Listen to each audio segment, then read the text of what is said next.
అందరికీ శనార్థులు ఎట్లున్నారు నిమ్మలమేగా మొత్తం దేశం మొత్తం సంతోషపడుతున్నదులో ఎందుకంటే మరి ఎల్కే అద్వానీ సార్కు భారతరత్న ప్రకటించింది కదా కేంద్ర ప్రభుత్వం. మరి ఈ ముచ్చట ఇట్లుంటే ఒక ఆమె మీద అయితే మస్తు విమర్శలు వస్తున్నాయి. నిన్ననేమో కాలం చేసిన అని చెప్పి మెసేజ్ పెట్టే, ఈ అల్లనేమో మళ్ళీ బతుకున్నా అని చెప్పి మెసేజ్ పెట్టే, ఈ ఆమెనే పూనం పాండే.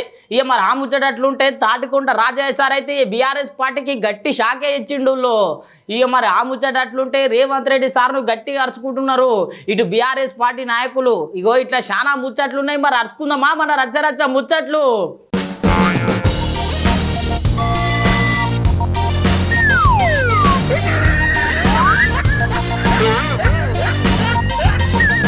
మొత్తం మీద అయితే మోడీ సార్ రుణం తీర్చుకున్నాడు ఎల్కే అద్వానీ సార్ది. భారతరత్న ప్రకటించారు, మనందరికి తెలిసిన విషయమే కదా. మరి ఎవరెవరు శుభాకాంక్షలు తెలిపారు సార్కు ఒకసారి సూతం ఉండా లేదా అయితే చూడుండ్రి.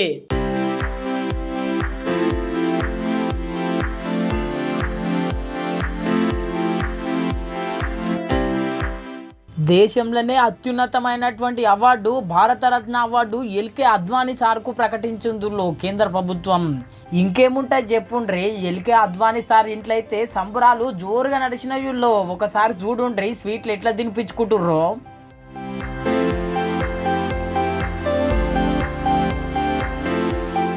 చూసిరు కదా, ఎల్కే అద్వానీ సార్కు భారతరత్న ప్రకటించడంతో దేశంలో ఉన్నటువంటి పెద్ద పెద్ద నాయకులు మస్తు సంతోషం వ్యక్తం చేసిర్రు. आडवाणी जी ने देश के लिए अपने को लगाया है, हमेशा संघर्ष किया है। देश के अंदर अनेक चीजों को उन्होंने अपने समय में शुरू किया है, कुशल संगठन करता रहे हैं और भारत माँ के लिए उन्होंने अपने आप को समर्पित किया। आज उनको भारत रत्न मिला है, हम सब उनको बधाई देते हैं, शुभकामनाएं देते हैं। इतना लंबा संसदीय जीवन का जिनका अनुभव है, विविध क्षेत्रों में अलग अलग प्रकार के उनके अपने जीवन के पड़ाव है, जिसमें वो पत्रकार के रूप में भी रहे। ऐसे हमारे यशस्वी नेता मानी लाल कृष्ण अडवाणी जी को भारत रत्न देने पर मैं अपनी ओर से बधाई देना चाहूंगा। ఇన్నర్ గదుల్లో సారు గొప్పతనం ఆ తీర్లా మన భారతదేశానికి ఎంతో సాయం చేసిండు, ఎంతో త్యాగం చేసిండు. ఎన్నోసార్లు జైలు గుట్టపోయిండు. అయోధ్య రథయాత్రను ప్రారంభించి అయోధ్య రామాలయానికి పునర్నిర్మాణం వేసిండు ఎల్కే అద్వానీ సారు.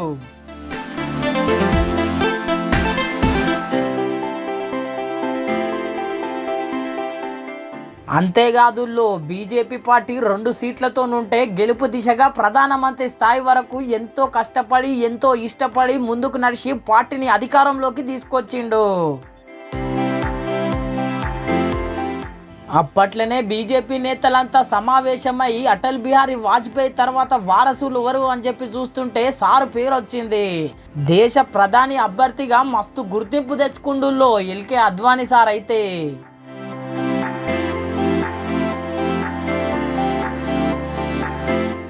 ఇంత గొప్ప చరిత్ర కలిగిన ఎల్కే అద్వానీ సార్కు ఇంకొక చరిత్ర ఉన్నదులో. ఇప్పుడున్నటువంటి మోడీ సార్కు ప్రధానమంత్రి భిక్ష పెట్టింది ఈసారే. ఆ రోజులల్లా ప్రధానమంత్రి ఎవరు ఉండాలి అని చెప్పి ఆలోచన చేస్తున్నప్పుడు మోడీ సార్కు జై కొట్టింది మొట్టమొదటిగా మన ఎల్కే అద్వానీ సారే. ఇంత గొప్ప నేత మరి పార్టీ కోసం ఎంతో కష్టపడి కార్యకర్త స్థాయి నుంచి ప్రధాని అభ్యర్థి వరకు ఎదిగిండుల్లో సారు. అంతేకాదు రాజకీయాలల్లా సార్ను ఐరన్ మ్యాన్ అని పిలుస్తారు. అంత గొప్ప చరిత్ర ఉన్నది సార్కు.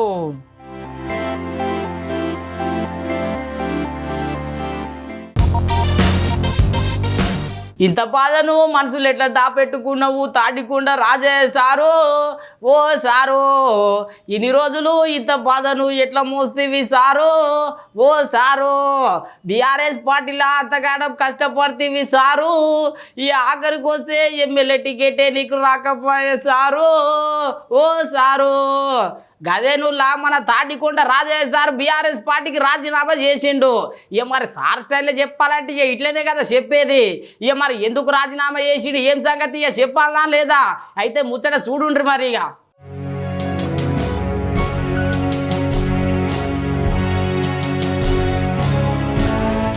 అరే తాటికొండ రాజయ్య సార్కు ఎంత బాధ వచ్చానుల్లా. నిన్న మొన్నటి దాకా బీఆర్ఎస్ పార్టీలా మస్తు కష్టపడ్డాడు సారు. 2004 సంధి ఇప్పటిదాకా సారు కష్టపడు మామూలు కష్టపడు ఆ చెప్పుండ్రి. తెలంగాణ రాష్ట్రం కోసం తెరాస పార్టీ కోసం అప్పట్లా తెలంగాణ ఉద్యమం కోసము తన ఎమ్మెల్యే పదవికి రాజీనామా చేసిండు.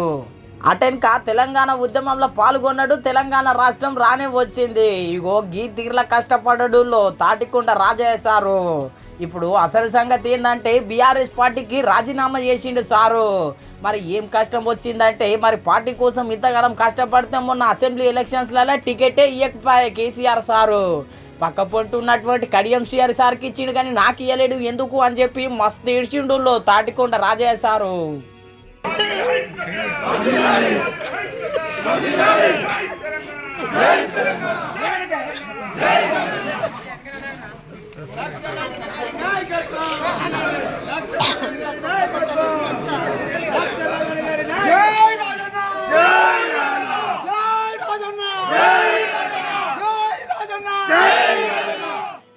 పాపం తాటికొండ రాజయ్య సార్ ముంగట్నే కడియం సిఆర్ సార్కు ఓటేసి గెలిపించాలంటే ఆ రోజులల్లా ఎంత బాధపడ్డాడో ఏమో సారు. మంచి ఏందో చెడ్డేందో మీరు నిర్ణయించాలి. కడియం సిఆర్ గారి గురించి నేను ఎక్కువ చెప్పాల్సిన అవసరం లేదు. గణపురంలో ఇప్పుడు టికెట్ సిఆర్ గారికి ఇచ్చినామని రాజయ్య గారిని చిన్న చూపు చూడడం. ఆయన కూడా మంచి హోదాలో పదవులనే ఉంటాడు. ఎవరు బాధపడవలసిన అవసరం లేదు. నేను మీకు మాట ఇస్తా ఉన్నా, రాజయ్య గారు కూడా మంచి హోదాలో బ్రహ్మాండంగా ఉంటాడు. ఆయన కూడా సేవ చేస్తూనే ఉంటాడు. దానికి ఏమి ఇబ్బంది లేదు. ఎమ్మెల్యే టికెట్ ఒకటే విషయం కాదుల్లో అన్నాడు మా ఉప ముఖ్యమంత్రి పదవి ఇచ్చి కొన్ని రోజులకు గుత్తగానే తీసేసిండ్రు. అట్లా కొంత అవమానం కూడా జరిగింది తాటికొండ రాజయ్య సార్కు. తర్వాత ఎంపీ టికెట్ ఇస్తాము ఎమ్మెల్యే టికెట్ ఇస్తామని నచ్చ చెప్పిండ్రు. అయినా కానీ పాపం ఏ టికెట్ ఇవ్వకపోయేసరికి గీ తీర్ల నిర్ణయం తీసుకుంటున్నారు అనుకుంటున్నారు చాలా మంది. తప్పకుండా ఇప్పుడు అధిష్టానము చెప్పుడు మాటలిని, అధిష్టానము నిజాలు గుర్తించకుండా, అధిష్టానము పనిచేసే వాళ్ళకు గుర్తింపు ఇవ్వకుండా మరి జోకే వాళ్ళకే పెద్దపీట వేయడం వల్లనే ఇలాంటి పరిస్థితులు వస్తున్నాయి. నేను చెప్తున్నట్టు గత 6 నెలల నుండి అనేక రకాలుగా పార్టీ విడితే ఎట్లుంటుంది ఆలోచించి ప్రజల మనోభావాలకు అనుగుణంగా, నా కార్యకర్తల మనోభావాలకు అనుగుణంగా నిర్ణయం తీసుకోవాలనుకున్నాను. ఈరోజు ఇంకా ముందు ఎట్టి పరిస్థితిలో బీఆర్ఎస్ పార్టీలో ఉండేది లేదని అయితే నిర్ణయం జరిగిపోయింది. ఇంత మంచి పర్పత్ ఉన్న తాటికొండ రాజయ్య సార్కు ఎమ్మెల్యే టికెట్ రాకపోనీకే చాలా కారణాలే ఉన్నాయుల్లో. ఆ నడుమ సర్పంచ్ నవ్య ఎట్ల లొల్లి చేసిందో మనందరికి తెలియదా. మొత్తం మీద మమ్మల్ని వేధిస్తున్నాడు అని చెప్పి గీ తీర్లలో అడవి పెట్టుకున్నది. ఇది ఒకటే కాదుల్లో ఇంకా చాలా రకాలుగా తాటికొండ రాజయ్య సారు మహిళలను ఇబ్బంది పెట్టిండని ఆ నడుమ కాంగ్రెస్ వాళ్ళు గీ తీర్లలో అడవి చేసిర్రు గాంధీ భవన్ ముంగట.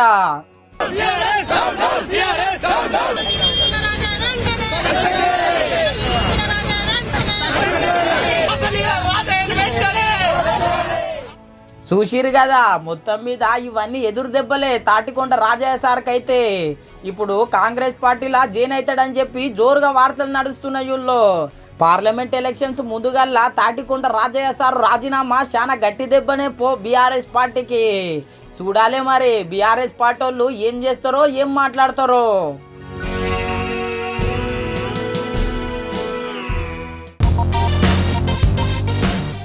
గీమన్ అయితే కొంతమంది తిట్టుకుంటున్నారు, కొంతమంది పొగుడుతున్నారు. ఇక మరి మెసేజ్ పెట్టాలి కానీ మంచిగా పెట్టాలి కానీ ఇట్లా చచ్చిపోయిన మెసేజ్ పెడతారా, మళ్ళీ తెల్లారి బతుకునే మెసేజ్ పెడతీవి ఏందని ప్రశ్నిస్తే మరి సమాజంలో ఉన్నటువంటి క్యాన్సర్ అవగాహన కోసమే నేను ఇట్లా చేసినా అని చెప్పుకొచ్చే గదే నువ్వు పూనం పాండే విషయము. మొత్తం మీది గిట్లున్నది గీమ సంగతి వినుండ్రి.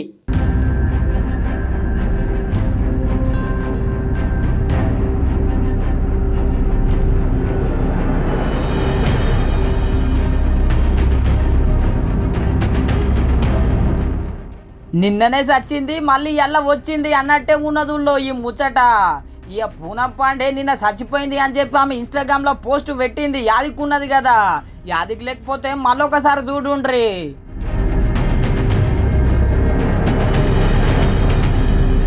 చూసిరు కదా మొత్తం మీద చచ్చినట్టయితే ఇన్స్టాగ్రామ్లో పోస్ట్ పెట్టింది.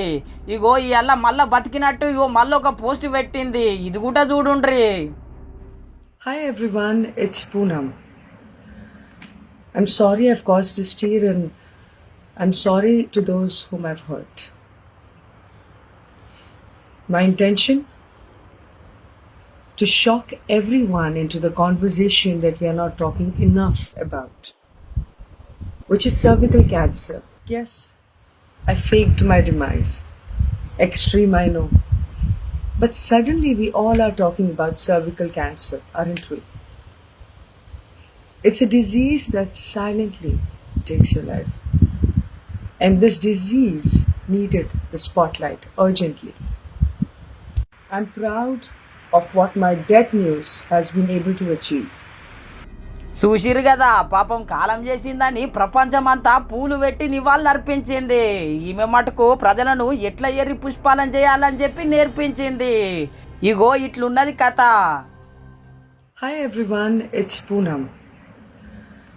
I'm sorry I've caused this tear and I'm sorry to those whom I've hurt. అంతేకాదు నిన్ననేమో కాలం చేసిన పోస్టు పెడితే ఇయ్యాలనేమో బతుకున్న పోస్టు పెడితే మళ్ళీ ప్రజలు తిరగబడతారు అనుకున్నదో ఏమో కానీ క్యాన్సర్ అవగాహన కోసమే ఇట్లా చేసినా అనుకొచ్చింది. My intention? To shock everyone into the conversation that we are not talking enough about, which is cervical cancer. Yes, I faked my demise. Extreme, I know. But suddenly we all are talking about cervical cancer, aren't we? It's a disease that silently takes your life. And this disease needed the spotlight urgently. I'm proud of what my death news has been able to achieve. ఇది ఒక్కసారే కాదు గతంలో 2011లో మనం world cup ఆడేటప్పుడు భారతదేశం గెలిస్తే నేను నగ్నంగా తిరుగుతా అని చెప్పి మస్తు సవాల్ విసిరింది. మస్తు మంది అప్పట్లో కూడా గట్టిగానే అరుచుకున్నారు ఈ మేడంను. ఇగో గిసోటి పనులతోని భారతదేశంలో ఉన్నటువంటి ప్రజలతోని మస్తు తిట్లు తింటున్నదుల్లో ఈ మేడము. ఇక మరి గిసోటి పోస్టులు పెట్టే బదులు ఏమన్నా మంచి పనులు చేస్తే కాదా, ఇదే అవగాహన కోసం నలుగురిని మీటింగ్ పెట్టి మంచిగా చెప్తే అయిపోతుండే కదా.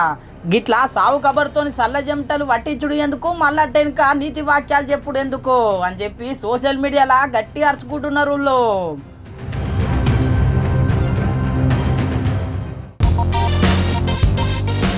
నిన్న రేవంత్ రెడ్డి సారు బహిరంగ సభ పెట్టిన మనందరికి తెలిసిన విషయమే కాదు. అదే బహిరంగ సభ మీద ఎలా కేటీఆర్ సార్ మాట్లాడిండు, హరీష్ రావు సార్ మాట్లాడిండు, కవితక్క మాట్లాడింది, బండి సంజయ్ సార్ మాట్లాడిర్రు. చాలా గట్టిగా అరుచుకున్నారు రేవంత్ రెడ్డి సార్ను. మరి ఎందుకు అరుచుకున్నారు, ఏం సంగతి, లడాయి ఏంది అనుకుంటున్నారులే, చూడుండ్రి మరి.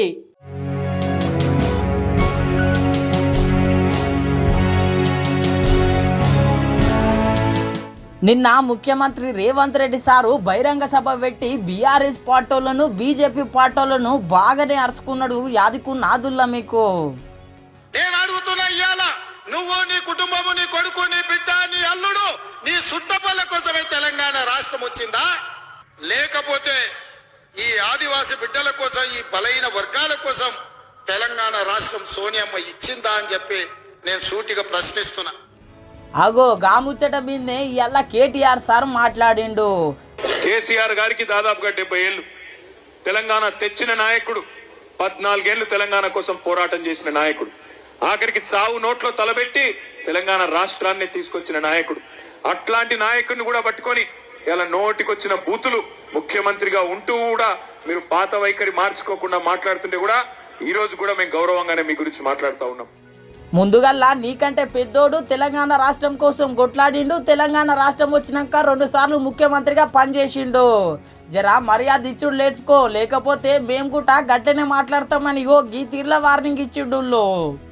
ఇదే వైఖరి కొనసాగితే రేవంత్ రెడ్డి గారు, మాకు కూడా భాష వస్తుంది, మాకు కూడా నోరుంది, మాకు కూడా ఎట్లా ప్రయోగించాలనో, ఎట్లా విమర్శలు చేయాలనో, నీ భాషలో నీకు ఎట్లా సమాధానం చెప్పాలనో మాకు కూడా తెలుసు. ఓపిక కూడా ఒక హద్దు ఉంటది. నువ్వు ఇష్టం వచ్చినట్టు నోటికొచ్చినట్టు తిడుతూ మాట్లాడితే మౌనంగా చూస్తా ఉన్నాం. 100 రోజుల వరకు కూడా భరిస్తాం, ప్రజల కోసం భరిస్తాం.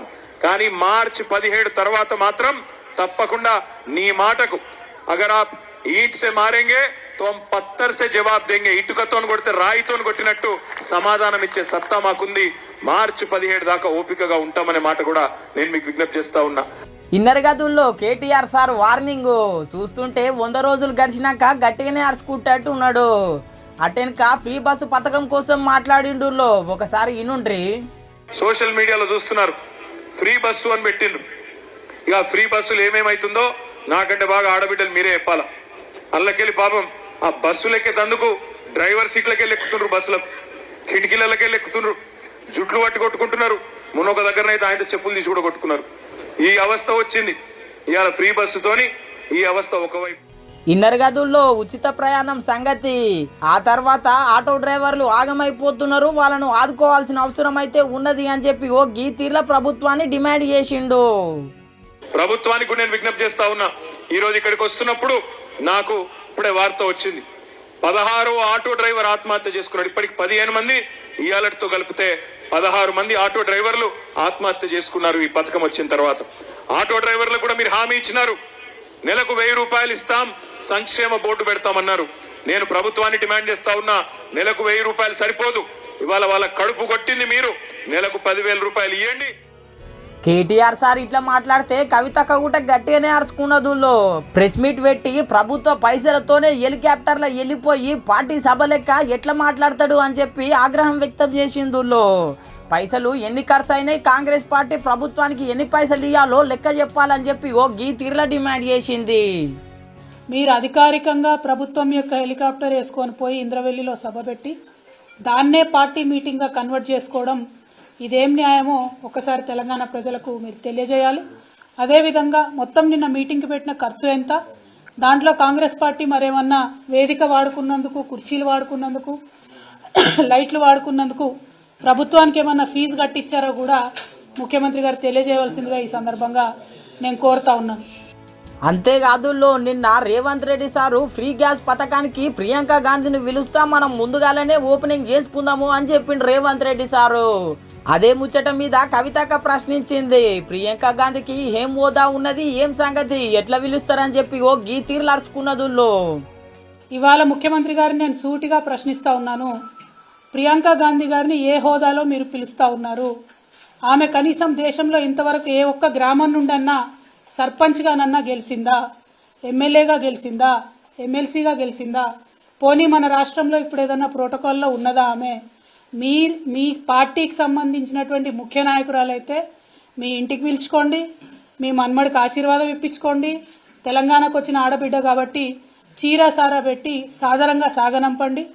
కానీ ప్రభుత్వ కార్యక్రమాలకు ప్రియాంక గాంధీ గారిని పిలుస్తామంటే తప్పకుండా నల్ల బుగ్గలు ఎగిరేసి ఆ రోజు ప్రొటెస్ట్ చేస్తామని ఈ సందర్భంగా మేము ముఖ్యమంత్రి గారికి హెచ్చరిక చేస్తా ఉన్నాం. ఇన్నర్ గదుల్లో కవితకి ఇట్లా మాట్లాడితే BJP party leader Bandi Sanjay sir కూడా గట్టిగానే అరుచుకున్నాడు. గతంలో నోటిఫికేషన్ ఇస్తామని చెప్పి మాట ఇచ్చిర్రు, ఇప్పుడు ఏమైంది అని చెప్పి ఓ గీతీర్లో నిలదీసిండు సారు. బీఆర్ఎస్ పార్టీ మోసం చేసింది, మా బతుకులు బాగుపడతాయని చెప్పి యువత అంతా కూడా నమ్మి ఇలా కాంగ్రెస్ పార్టీకి ఓటేస్తే ఇలా కాంగ్రెస్ పార్టీ నమ్మించి నట్టెట్ల ముంచింది. ఏ కాంగ్రెస్ పార్టీ నాయకుడు మాట్లాడతలేడు.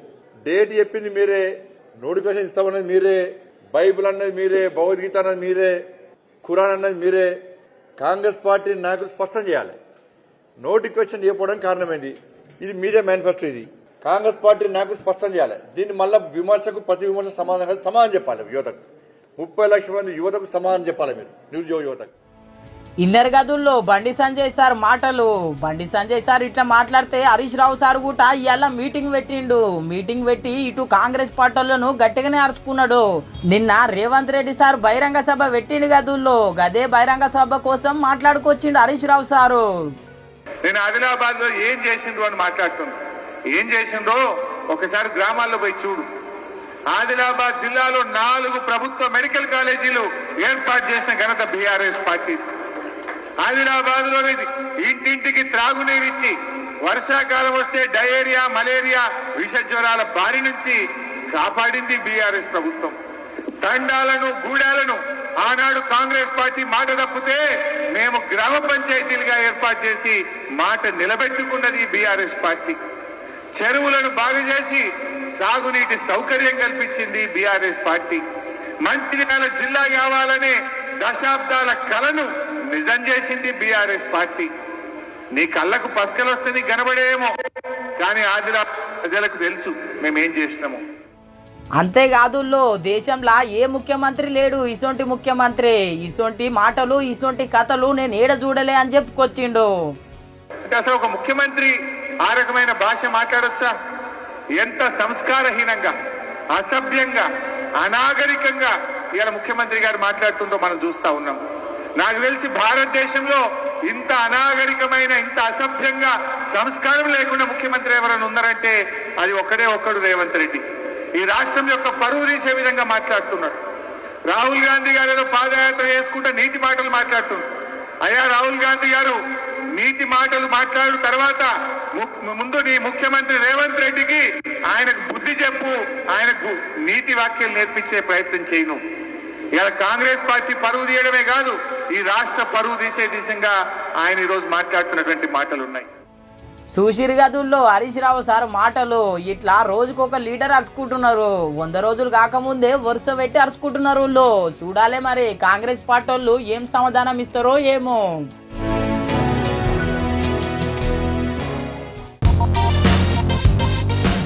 మొన్న మనం చలికాలంలో చలి సప్పుడు కాకుండా వండుకున్నాముల్లో కొంతమంది అయితే ఈ చలికి భయపడి దానం కూడా చేయలేరు.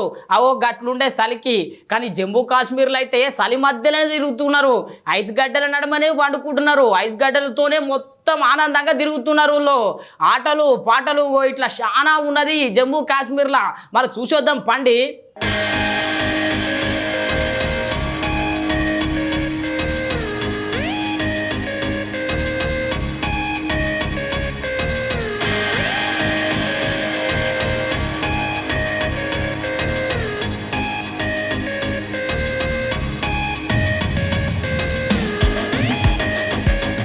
మొన్నటిదాకా మనము చలికి సప్పుడు కూడా చేయలేం కదుల్లో. కానీ యోగిలు చూడుండ్రి మంచు గడ్డల నడుమ ఎట్లా ఆడుకుంటున్నారో.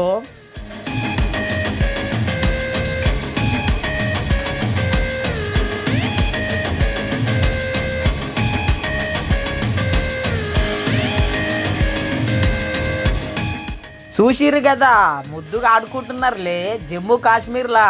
జమ్మూ కాశ్మీరు మొత్తం ఎట్లా మంచు కురుస్తున్నదో చూడుండ్రుల్లో ఒకసారి.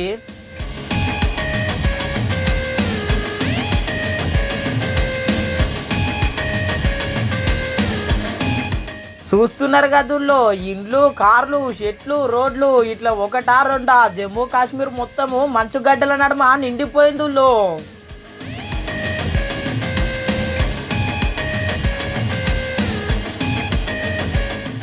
దట్టమైనటువంటి కొండలు గుట్ట మంచుతోని ఎట్లా నిండిపోయిందో చూడుండ్రి.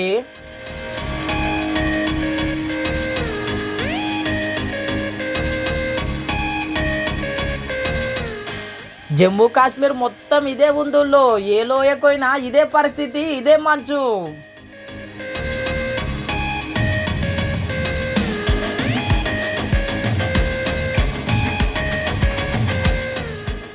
ఈ మంచులా మంచిగా ఎంజాయ్ చేయడానికే జమ్మూ కాశ్మీర్కు మస్తు మంది టూరిస్టులు లైన్లు కడుతున్నారు.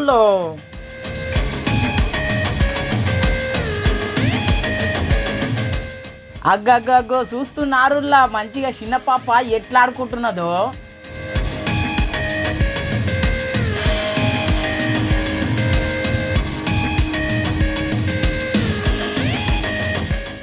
ఇట్లా లక్షలాది మంది టూరిస్టులు జమ్మూ కాశ్మీర్ వచ్చి మంచిగా ఎంజాయ్ చేస్తున్నారు. మంచు గంటల కోసం యో యక మంచిగా చెప్తున్నది వినుండ్రి. हम 13 लोग आए हैं. हम गए थे गुलमर्ग.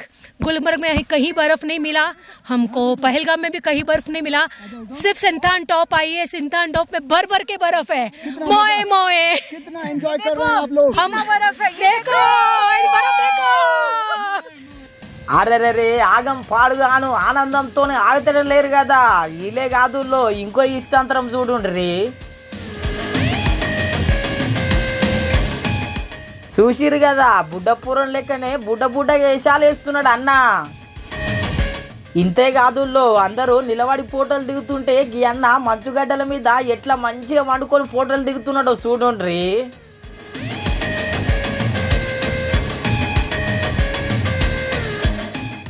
చూసిరు కదా అన్న సంగతి ఇట్లుంటే పాపం గీల సంగతి చూడుండ్రి. గీ అన్న గీ అక్కని లేపనీకే చిన్న తమ్లాడతలేటుల్లో గంతగానం బరువు నట్టుంది పాపం.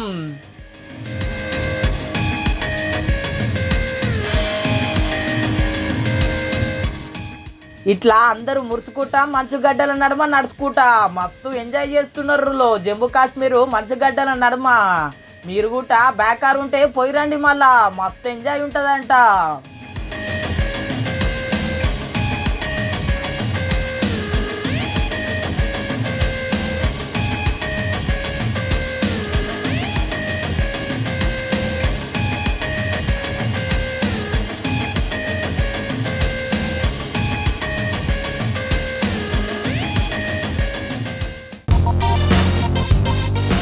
చూసిరు కదా ఎట్లున్నాయి రచ్చరచ్చ వార్తలు. రచ్చరచ్చ లేవు, చూస్తూనే ఉండండి మన న్యూస్ 360 ఛానల్ను. రేపు పొద్దుగాల మళ్ళా కలుసుకుందాం.